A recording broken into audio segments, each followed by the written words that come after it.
لہذا اس کے اندر یہود اور عیسائیوں کا باہمی تعلق کا بھی تذکرہ ہے۔ اللہ رب العالمین نے سورہ آل عمران کی آیت نمبر 28 میں فرمایا، اے ایمان والو، مومنوں کو چھوڑ کر کافروں کو اپنا دوست مت بناؤ، کیونکہ ایک کافر کا معاملہ ایسا ہے کہ یہودی عیسائیوں کے باہمی تعلقات بہت مضبوط رہتے ہیں، یہ کبھی آپ کے وفادار نہیں ہو سکتے ہیں۔ لہذا اگر تمہیں کسی سے دوستی کرنی ہے، اس کا خلاصہ یہ ہے کہ اگر تمہیں کسی سے دوستی کرنی ہے تو اہل ایمان سے دوستی کرو، کفار سے، یہودیوں سے، عیسائیوں سے دوستی مت کرو، یہ آپ کی دوستی دیکھ کر جلن کرتے ہیں، آپ سے دوست بن کے یہ آپ کو ہی نقصان پہنچا دیں گے۔ لہذا ہمیں چاہیے کہ ہم جب بھی دوستی کریں تو اپنے اہل ایمان بندے سے دوستی کریں۔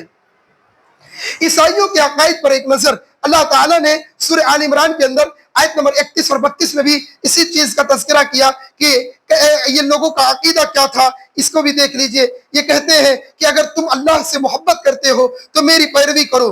اللہ کہہ دے، یعنی اے نبی صلی اللہ علیہ وسلم کہہ دو کہ اگر تم اللہ سے محبت کرتے ہو تو تم میری پیروی کرو، اللہ تم سے محبت کرے گا اور تمہیں تمہارے گناہ بخش دے گا۔ اللہ بے حد بخشنے والا، نہایت رحم کرنے والا ہے، اور رسول اللہ صلی اللہ علیہ وسلم کا حکم مانو۔